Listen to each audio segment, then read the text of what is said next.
நான் உங்ககிட்ட என்ன சொன்னேன்? சீன சூப்பர் கிங்ஸ்ல எடுக்க சொன்னீங்க. எத்தனை பழம் எடுத்தியா? நான் உங்ககிட்ட எவ்வளவு கொடுத்தேன்? கமிஷன் 500 கொடுத்தீங்க. இந்த சூப்பர் கிங்ஸ் எடுத்திருக்கேன். இன்னும் சூப்பர் கிங்ஸ் அதுல என் பேர் இல்லையே. இந்த டீம்ல தானே எடுத்திருக்கேன். அதுவும் கொய்யால நீ என்ன சீன சூப்பர் கிங்ஸ்ல எடுக்கல. அவன் நம்ம செட்டு. என்ன நம்ம செட்டு? பெரிய சேவிங் செட்டு. அவன் என்ன செஞ்சிருக்கான்? என்ன செஞ்சா? நீ கேள். ஏய் உட்கார்றா. அண்ணா உன்னை என்ன வாங்கிட்டு வர சொன்னாரு? என் டீம் எடுக்க சொன்னாரு. சரி எடுக்க சொன்னாரா? 500 கொடுத்தாரு. எடுத்தியா? ஒரு சைக்கிள் சீனஸ் எங்க இருக்கு? நீ சொன்ன சீனஸ் எங்க இருக்கு? நல்லா கேட்டுக்க. இதுல சீனஸ் இருக்கா? அதுல சீனஸ் இருக்கா? அவனை யாராவது பாத்தீங்களா? ஒரு போன் மீட்டா போடுப்பா. நீ பாத்தியாடா? எங்கடா அவன்? இந்த ஏரியால தான் இங்க இருக்கான்.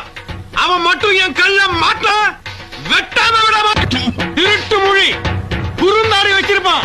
யாராவது பாத்தீங்களா? ஐயோ, அந்த டீ கடை வைக்கிறவன்